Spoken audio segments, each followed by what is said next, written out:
All right, hello there. Welcome to this brand spanking new edition of 5 Round MMA. My name is Alex Ramirez. Alongside me, as always, Cedar Brothers, Albert and Guillermo. What's up? Special guest. Not the Diaz brothers. Yeah, no relation to the Diaz. Yeah. Joining us this week is our special correspondent, our good friend Mark Gonzalez. Great to have you on this week. Mark, how's it going? Happy to be here. Super stoked about the show, man. Yep. Excited to be here. We got an action-packed show today. UFC 171 is now in the books. We have a new welterweight champion crowned, and his reign, the reign of the big rig, has begun. See how long that will last. Also, next week we have a Hendo versus Shogun, the rematch that what people were asking for. Not asking for. I asked for it 2 years ago, but I didn't get it. I felt Shogun won the first fight. All right. Well, as before that, we'll get all that stuff later. But before now, guys, right now, let's play a little over/under, right? Yeah. All right, as always, this first segment is brought to you by the Madhouse clothing line. Go shop themadhouse.com. Matter of fact, I got one of their T-shirts on. See what you can buy at themadhouse.com. Clothes for the fighter and fight fanatic. And go follow them on Twitter at the Madhouse MMA. And while you're on Twitter following them, follow us at 5RoundMMA. And also follow Redemption Martial Arts and hashtag MMA Against Bullying for your chance to win one of those free T-shirts, right? Yeah. Yeah. As a matter of fact, we saw We're we getting did see close Mark. We saw Mark last night from RMA. He was wearing his Madhouse T-shirt. Looked really awesome on him. And we're close to the 800, so... Almost getting there, guys, right? Yep. All right, so over-under, let's begin. UFC 171 is now in the books. Johny Hendricks is the new welterweight champion. His performance was, I guess, good, right? Not dominating, but he showed a gutsy performance. But now that his title reign has begun, over-under the number 3, total title defenses for Johny Hendricks. Who wants to go first? We'll let the guest go first. Mark. Over/under 3 title defenses for Johny Under. Hendricks. Under? Under. You have a number? 2. 2?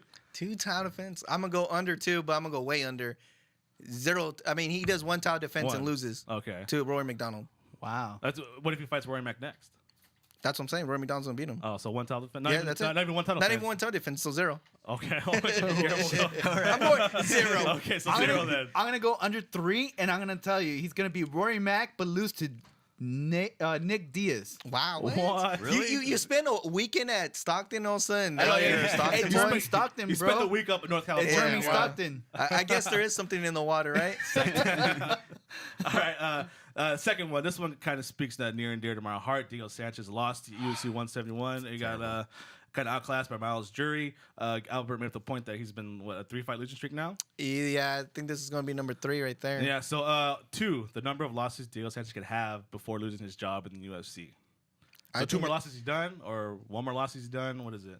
I don't know. I'm going to say Okay, under. I think 3 he's more done. losses and he's done? I think he's done. I'm sorry. I say 2 more losses. More of those Wolf cards that you're talking Yeah. about. Wolf He's tickets. probably going to have 2 more of those. and What do you think, Guillermo? I mean, I think they'll give him one last fight. So but what if it's like a war like they would give him Melendez? You think they'll keep him on for that? Or a loss is a loss now? yeah, it's a loss of the loss. If you think about it, look at Leonard Garcia. He kind of had the same fate. You know, he wasn't in wars, but he was on the losing end. Yeah. We need him to go in wars and be on the winning end. Yeah. Well, hopefully he could get at least one At back least in the book. no matter what, we'll continue the yes movement for him. Yes. Yeah. The original yes movement. But I mean, Yes. like, hopefully he gets a win in the books. But I mean, he's been since 20? Almost 20, 24 like that? So the first Ultimate Fighter? He's been fighting for a long time. Yeah. so. I think it was And about if you look 10 at that years? class, that Ultimate Fighter class, the first one, they're all retired at 7. I think he's probably the It's only Josh one left. It's him Koscheck and- left, it's he and Diego Josh Koscheck. Sanchez, That's all. and That's it. no, there was one more. There was 3. Because Strickland's even retired. Chris Liebman's done too. So No, Kenny Florian? I Kenny think, Florian's I think done. Mike Swick still counts Oh, is he still because he's not kind officially of retired. like semi-retired, isn't he? Yeah, He's he's up in Thailand with the he's AK just chilling in so- Thailand with my boy Roger Huerta. but he hasn't officially retired, so I True. think he still counts. He's on to other endeavors. All right, so next one. UFC 171 also saw the return of Kevin Gastelum, the last Ultimate Fighter winner. He won via decision against Rick Story in a pretty hotly contested battle. He's now 8-0. So 4 being the number of wins before Kevin Gastelum gets a title shot. That make him what, 11-0? I say over 4. Yeah. I mean, Wow. That's a lot of wins you got to pile up. yeah, but think 12 about it. How many wins has he has against the top 10? Well, I mean, now you think after Rick Story, Well, Yeah, technically, now he beat after the Rick one Story- man that defeated the champion, current right? champion right now. That's true. So so if he wins with 4 more in a row, that make him 12-0. Would that not have him a title shot? I guess you're right. So Also, you can't flip flop. Only the troll. You better mark that down. He just flip flop. well, let me hear your answer. Well, I'm gonna go under. Under? He Like just what? beat the guy that beat the current champion. Yeah. I say he fights 2 more times. He gets two If he more wins, 2 wins. more wins. He goes and look at the welterweight division. It's so scrambled right now that nobody really rises up above each other. Everyone Yeah. has a loss on somebody. Yeah, we'll break that down later on. But Mark, Yeah, what I'm do you saying think? under. I really don't got an opinion on that one. I don't know that guy. I haven't even seen that guy fight. How do you not know Kevin Gas? I haven't seen that guy fight. just like Miles. Miles Jerry? Jerry? Yeah, I haven't even heard about that guy until that fight. You know, all this tells me is that you don't watch Ultimate Fighter. No, that means like they need better PR. And I know why. Because no one's buying the Fight Pass. Yeah. Everyone's buying the WWE Network, which is $10 a month. It's I'm surprised we haven't been called my WWE than anyone Network. I've ever seen. Thanks for all the free pub. Yeah. I'm just It's like saying. 6 weeks in a row you've been promoting the WWE Network. All right, so moving on to next week's card, Shogun versus Hendo. They would fight again in Brazil. So last one was a complete war, went to the decision. But this fight, 3 being the number of rounds that Shogun and Hendo will last, over or under 3 rounds.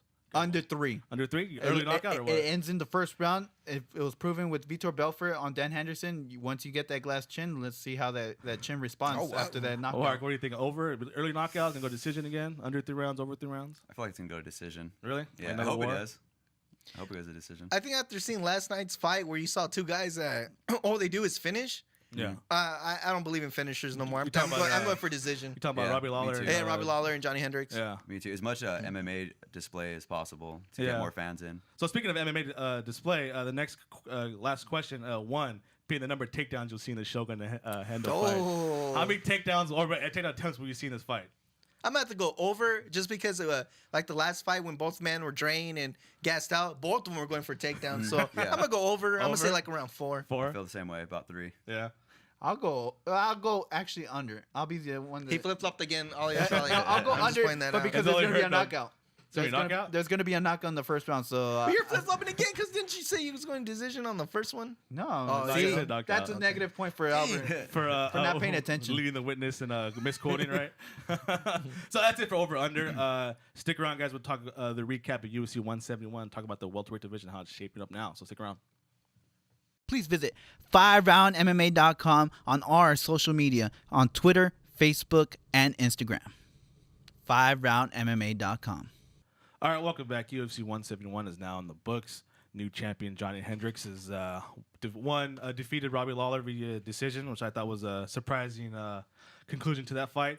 I gotta admit, I bought the hype into it, and like whenever these guys landed one punch on a person, that they'd be knocked out, but yet both men landed multiple punches on each other, and no man went down. So that's kind of freaky to see these guys just take shot after shot. Definitely. But top to bottom, was this card pretty successful? You think it's the first like really major card they had in a while, right? Pay-per-view card. I mean, last one was with Rousey McCain, but that one people caught a little thin at the bottom. But this one seemed up and top pretty thick, right? Yeah, I think the welterweight tournament turned out to be something good. I mean, I always like seeing Hector Lombard. They could just had Hector Lombard on the card. I would have watched it. Doing what? Just doing this Cubano stance. You sauld just have Hector Lombard. What would he be doing? Fighting? Hey, he could be fighting, just working Since out. I'll Albert watch can it. read his mind. Watching him get gassed out so fast. I wouldn't say he got gassed out. Yeah. But before we talk about the welterweights on this card, you wanted to point out Dennis Jimenez's performance, right? Yeah, Dennis Bermudez. He's back in. He's has a streak going on here and got 3-4 wins. And he destroyed. I mean, he was supposed to be Jimmy Heredes, but he destroyed him. And I really do think he's maybe 2 fights away or 1 fight away. So Because he is in the featherweight division. The featherweight division's kind of he's lackluster right now. kind of a wild card, huh? Almost like the Clay Guido of the Yeah. division, huh? But I want to talk about obviously we saw the heavy hitters: Johny Hendricks, Robbie Lawler, Carlos Condit, Tyron Woodley, Jake Shield, Hector Lombard in the welterweight division. But I want to talk about the up and coming Kevin Gastelum, who I was super impressed with. I mean, he proved that he could hang in the stand and bang fight with Rick Story. And I was watching the Spanish announcers during that fight, and they actually compared him to Cain Velasquez. Really? Wow. Yeah, I mean, if you kind of think about it, almost the same type of fighter. Wrestler at heart, has good stand up, and they're both undefeated to start their careers. So you guys see like parallel maybe of Kevin Gastelum and Cain Velasquez. I know Guillermo's the biggest Cain Velasquez fan here, so. I don't know. I didn't see the fight myself, so. So But him beating Rick Story was like Cain Velasquez beating Czech Nogueira. Congo? No, or Czech Congo. Czech Congo. Remember? Oh, yeah, because he got rocked in the Czech Congo Yeah. fight. Gastelum got rocked in this fight. Yeah. It's like So the same thing. That kind of brought me back to our last week's conversation about like what the welterweight division is now without GSP. Is it going to be a revolving door of champions, and is there going to be somebody up in the coming to hold who's going to a future reign? I think Kevin Gastelum is a guy who's going to be a future reign in this division. I mean, I know that hurts you to say as a Roy Mack fan, but I think actually he has the tools. I mean, being compared to Cain Velasquez is like, and he's 22 years old. Like compliment to a fighter right now. Super compliment. I mean, he's Arizona, super proud of his Mexican descent as well. Matter of fact, wrestler. I think his Spanish is better than Cain Velasquez. Well, just a couple here and there. But don't you remember the Uriah Hall fight? Yeah, I saw the Uriah Hall fight. But that he talks, brings up the Mexican heritage. No, but that's what the I'm saying. difference between Cain Velasquez. Well, he speaks better Spanish than Cain Velasquez. Yeah, because in the post conference he was speaking Spanish, and I thought it was better than Cain. His bad boy shirt had the Mexican flag on it. He had a Mexican flag on his trunk. So I think he's obviously very proud of it. But I think it's the fact that he's like the up and coming. I think the welterweight division is his for the taking. I think so. But any thoughts on that? I mean, well, I know Rory Mack here. I think they just need to sell him a little bit more to the. Yeah, I think they know what they have. Well, that Ultimate Fighter he won wasn't his anyways. Remember, it was Uriah Hall. It was Uriah Hall. He came out of nowhere and destroyed Uriah Hall. Now this guy's okay. Well, what do we have here? I think we might have something here. Yeah. So let's take our time. Let's build him up. And I think they might do the same thing with Cain Velasquez. Because they built Cain Velasquez up really, really slowly, and now he's top of the world. So, but after that, you guys want to talk about Jake Shields and Hector Lombard? Of course. Yes. My boy, my Cubano, Hector Lombard. He lives in Australia too, by the way. That's one guy I'll be like, you're my daddy, dog. Because he has the same swagger. I mean, what was the guy's name from the Dodgers? Yasiel Puig? Yasiel Puig. Yasiel Puig? Yasiel Puig. They have like the same swagger. I mean, that's the only other Cuban guy I ever met in my life. And they have the same swagger, the same. I like it, dog. I'm buying it. I want our Saturday or Steven to do me a favor and cut that piece where Albert said he's my daddy. So we can cut it over and over again. You can play as the opening. Because I'm going to take that to the bank. Hector Lombard's the future here. Dude, I followed him on Instagram like really early. He liked like 3 of my photos. See, you see that? Yes. And he's an awesome guy. He'll like your pictures. If you guys did see the fight, he was the commentators Michael Rangel were kind of questioning his stamina. Yeah, they were. But he looked kind of fine though. I mean, was he like completely gassed out? Well, it just seems like his movements became a lot slower. Yeah, but he's not really super fast. No, I know. He was tossing him like a rag. But one thing I did want to point out, because in the Johny Hendricks Robbie Lawler fight, I thought Robbie Lawler was moving just like Hector Lombard, but they said that Robbie Lawler had plenty in the tank. And he didn't look, but. I think that was not a fair assessment of Hector Lombard. I mean, yeah, he was going a little bit more flat-footed towards the end, but if you think about it, I mean, he had the win sealed. I don't know why he would. Yeah, but I mean, even though maybe playing it safe. Yeah, it could be like he did rock Jake Shields earlier on. Yeah. But is his performance warranted enough to be next in line for a title shot? Do you think maybe not to be for a title shot, but I think he's up there now. Where you're talking about like the top 3, 4. Like, should his next fight be like a no more contender match? It should. But I would point out one thing for how long were people on the Jake Shields train wagon? You know, I mean, Jake Shields was asking for a title shot. The next best thing. He went undefeated for 3 years, and then Hector Lombard made him look threw him around like a rag doll. But now that we've seen Jake Shields in the UFC and see what he's really capable of, is beating Jake Shields a big notch in anybody's belt now? Yeah, I still think so. You have to really go to the extreme with him, because the third round he almost had him in a guillotine towards the end. Like, I mean, because how are you gonna go 5 rounds? But look who Jake Shields has beaten in the UFC. If you see the post conference, I don't know how true it is. In the post conference, Hector Lombard said it wasn't tight at all. He was like, man, it was like whatever. It was whatever. My neck was all right.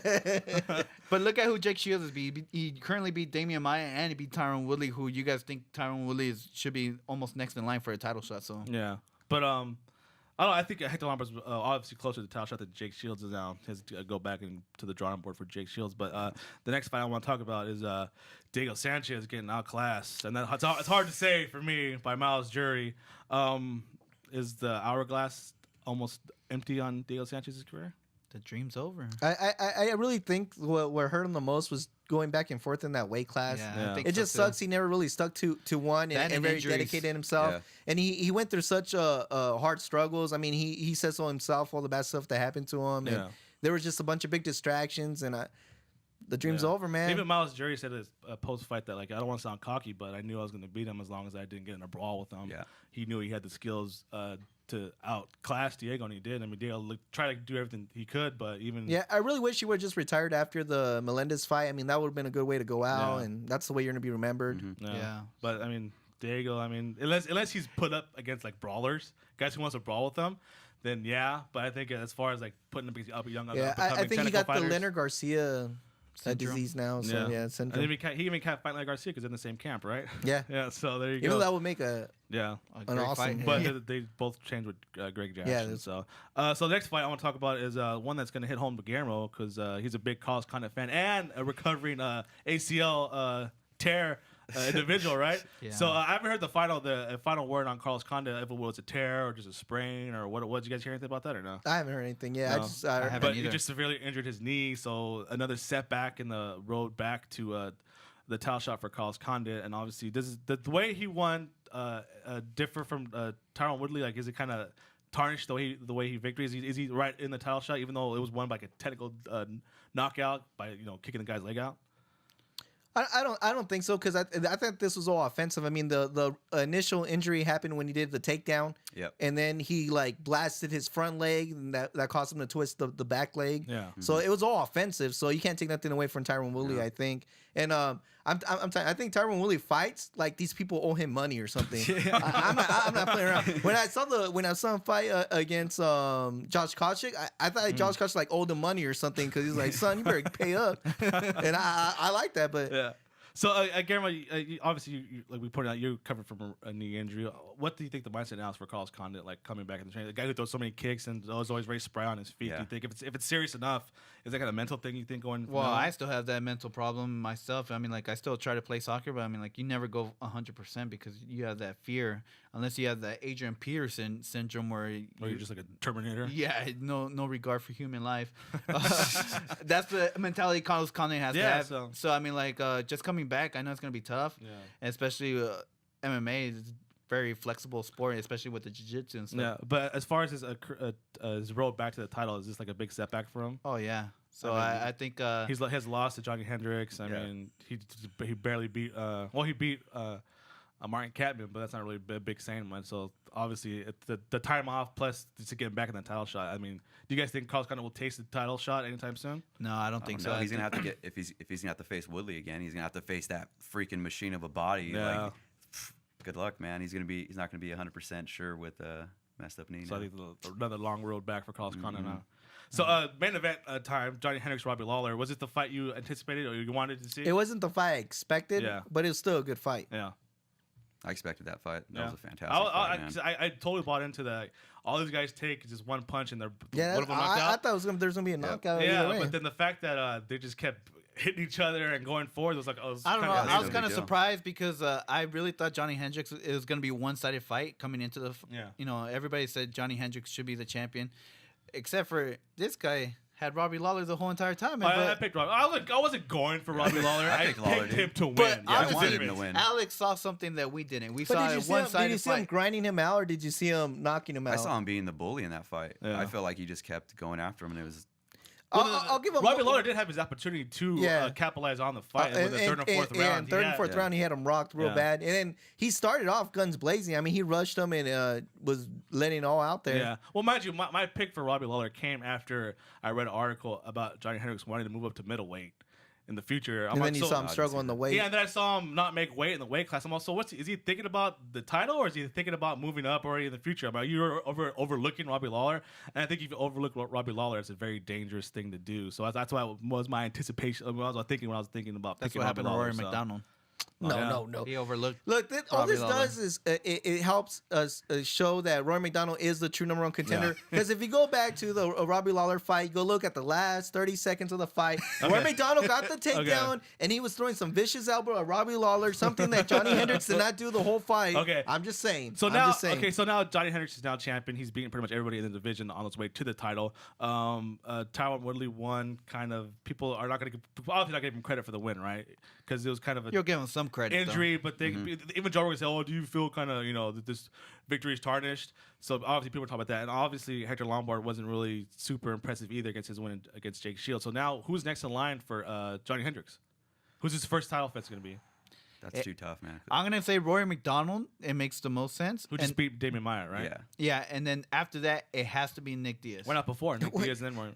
Well, to me, the way I'm thinking is that Nick Diaz has been out of the game for too long that you gotta prove that you still have it. So I think what Dana White will do is probably set up like Tyron Woodley versus Nick Diaz for a #1 contender and give Rory McDonald the shot. Well, why not reverse that? Why not have the because he's been out of sell the promo? And Hendricks you have a point because they can sell it off.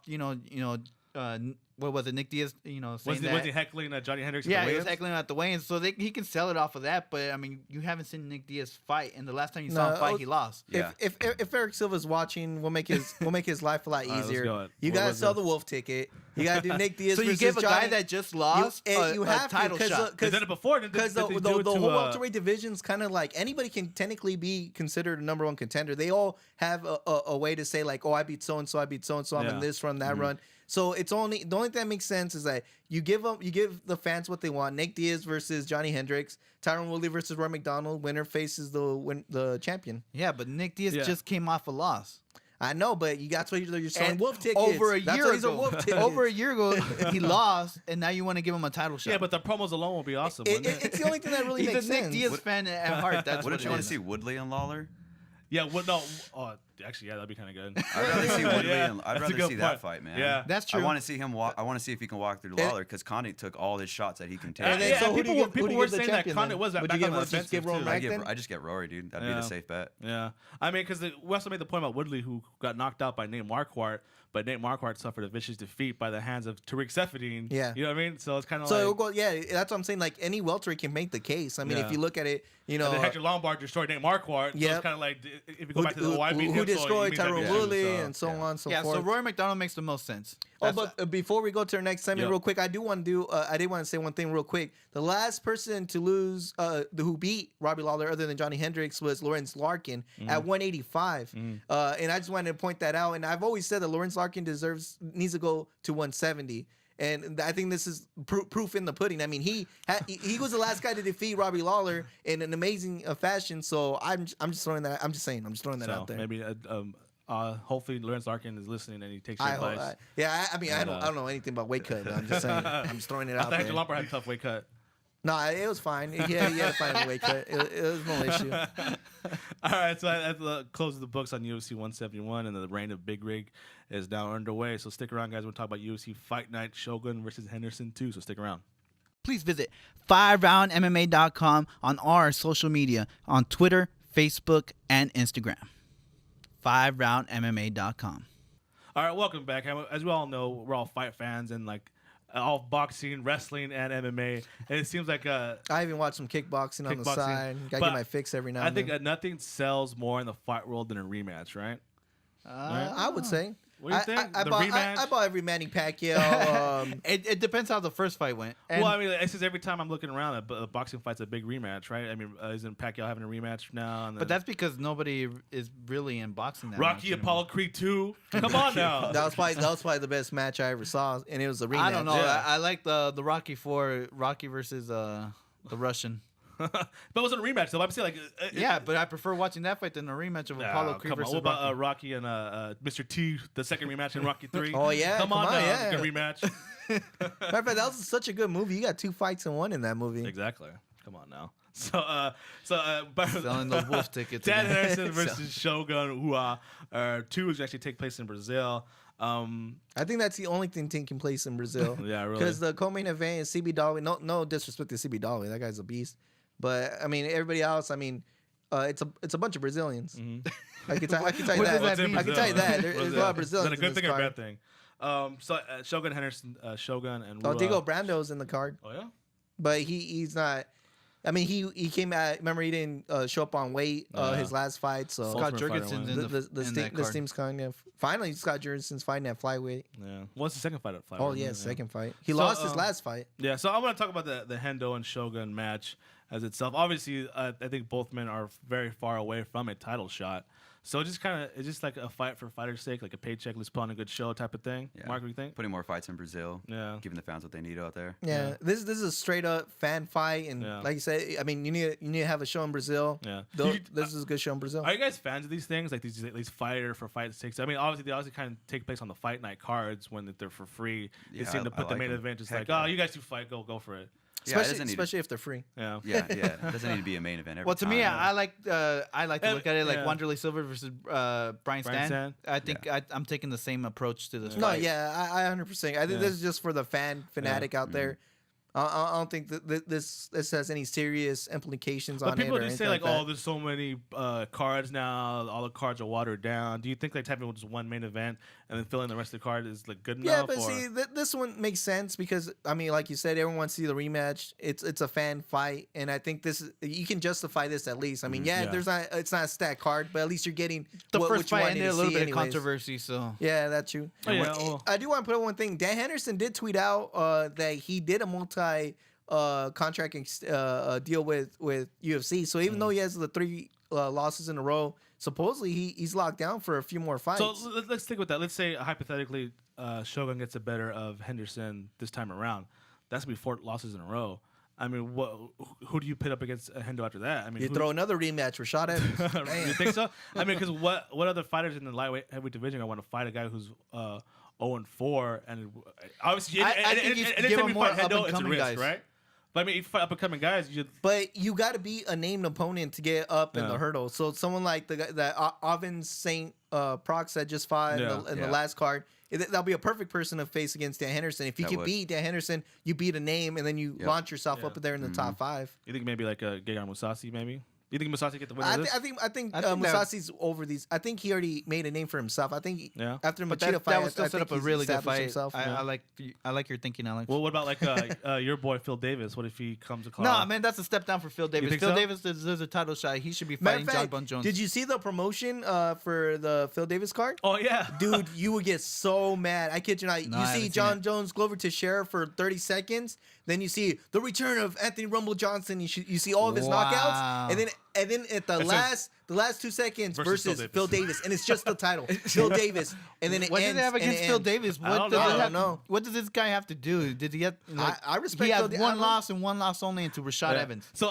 Mark, I want to ask you. So, like, kind of Anderson and Shogun are kind of like in that limbo, right? Mm-hmm. Like they're known. And they're famous, but they're coming off a lot of losses. But they're not like on that title contenders list, so it's kind of difficult for if you're an up and coming guy. Obviously, a win against Henderson is a notch on your belt, but doesn't really say much. Like you beat Henderson or Shogun like at this stage of the career, so it's kind of difficult to fight. I think it still gives you a little bit of clout though if you're beating Henderson. I mean, that's still somebody you're walking through, still someone that's a great to put on your notch. That's it. I mean, obviously both these guys are capable of bouncing up to the lightweight. And let me give you a scenario. If Dan Henderson knocks out Shogun, is Shogun done or? I like. Or do you think his name can still be? Well, see, I don't know. That's the thing with Shogun. He can get caught, but I think Dan's going to take him down a lot. I mean, more. going to Shogun's. Last win was James Tahuna, but before that, he lost to Chael Sonnen, lost to Alexander Gustafsson, lost to Hendel before, lost to John Jones. So I mean, it's always that same old thing with Shogun. Oh, what Shogun's going to show up? You know, even Chael Sonnen said when I beat him, that wasn't the real Shogun. Well, what is the real Shogun? So I think we never seen the real Shogun in the UFC on a consistent basis, right? He looked good against Machida. You know, when he looks good against James Tahuna. Like Brandon Verify was kind of okay, didn't show up for that one.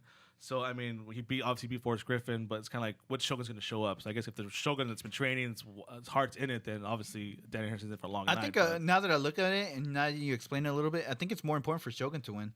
Good question. Is this like, who needs to win more? I think Shogun does because if you look at it, Shogun, if he wins, he could still be in title contention. It's hard to think or still try to go for the title. Shogun's been fighting for so long. He's only 32 years old. And we were talking about, is he done already? The guy looks like he's in his late 40s. I know, mean, but that's what's insane. Like some guys are just hitting their prime at that age. Yeah, and we're talking about him being done already. It's like Nogueira. People were pretty much telling him he was done when he was 32 years old. But it's because he's been in so much wars, so many fights. There's just some guys there that it's not the year, just their the bodies took such a beating that how long can they last? So do you think a loss for Shogun, he just maybe tries the weight cut and goes down to 185? I don't even know if he's willing to do that. That's the thing. Yeah. I don't know. It's more important for him to get the win. I just know that. Because either way, he has to start off in square one, and I'm pretty sure he has to realize that the title is probably not an option anymore. So basically, the more cards the UFC has, it's better for guys like this, right? Because they can stick around more. Think so, Their name, it's kind of like the Ric Flair, Hulk Hogan's, right? Sure. Go back to wrestling. Well, we need the guys to get people in. It's not WrestleMania without Undertaker. Come on. True, yeah. Even though Undertaker's way past his prime, so. I think that's it for today. You guys done? Yeah, Any more points? The top-rated star. Oh yeah. Before we sign off. let's see who's today's top-rated star of the show. Ollie the Trolley, who is today's winner? Who you looked over your stats, your notes. Who is today's top-rated star of the show? I know. Right. He was giving it away because he was already pointing the camera at you. Right. Conspiracy, man. I think I got 2 wins, 2, 2, and 1, right? Yeah, 2, 2, and 1. It looks like the one chance you had, Mark, it wasn't Maybe enough. Next time, Mark. Next time. So, as always, make sure to follow us on Twitter at FiveRoundMMA. Subscribe to us on iTunes, YouTube. We're also on Podomatic for our Android-friendly friends. Right, Steven? And we're also going to now start posting on live stream, so or you can see our videos there. Those will be up for 30 days and they get taken down. Yep. By choice or like not by choice, done or what? It's because live stream said so. So make sure to like us on Facebook, follow us on Instagram, and be sure to check out OvertimeNation.com. We are part of the Overtime Nation, so whatever time we don't have to spill and rant about here, we write about it and post them up on OvertimeNation.com. So go there, and also for your awesome sports fix. I mean, Dan Soden, who's the editor there, covered the whole NFL free agency from top to bottom. So you can and he also does pro wrestling. Yeah, he does pro wrestling too. But also, like over NFL free agency, to go see who went where, why didn't he go there. Go OvertimeNation.com. Also check out FiveRoundMMA.com for our weekly web show, other great content as well. And I want to talk about Me Strength and Redemption Martial Arts. So first of all, thank you to Me Strength for hooking us up. 5 electrolytes, 0 carbs, 0 sugar, 0 calories, and 0 stimulants. And we already distributed this around the 5-round MMA guys, so I'm pretty sure we'll be posting some stuff up when we try it. I used it today. I had a soccer game and I feel a lot better. Did you feel hydrated? Yeah. I took it after my game and now I feel a lot better. Also, if you go to MeatStreet.com, they're donating for the whole month of March 50% of their sales to Redemption Martial Arts. So go pick up a great product and help out a great cause. So go to RedemptionMartialArts.com and see how you yourself can get into the movement to stop bullying. And also, before I forget, today's top-rated star was brought to you by Top Rated MMA, makers of 100% American-made MMA apparel. Go shop TopRatedMMA.com and follow them on Twitter at TopRatedMMA. I think that's it, right? Yeah. Albert, of course, the Madhouse, awesome shirts. Yep. Check them out. If you're an athlete, if you're not an athlete, they're all good shirts. We are not athletes. I'd like to thank our executive producer, Guillermo Cita. I'd like to thank our engineer, Ollie the Trolley, or sound engineer, Steven Roswell with Roswell Records. I know Sting didn't come back for WrestleMania. I'm sorry, bro. Maybe next one, WrestleMania 31, his number, maybe. I don't know. He's going to hit the mute button, so I got to go real quick. Thanks, everybody, for listening. Big thank you to Mark. Stepping up, he's our Vegas correspondent over here. Hopefully, we can have him a couple more times around. Maybe do some Skype. Who knows? It was an awesome having Mark here. Thanks, everybody, for listening. Cream of the crop.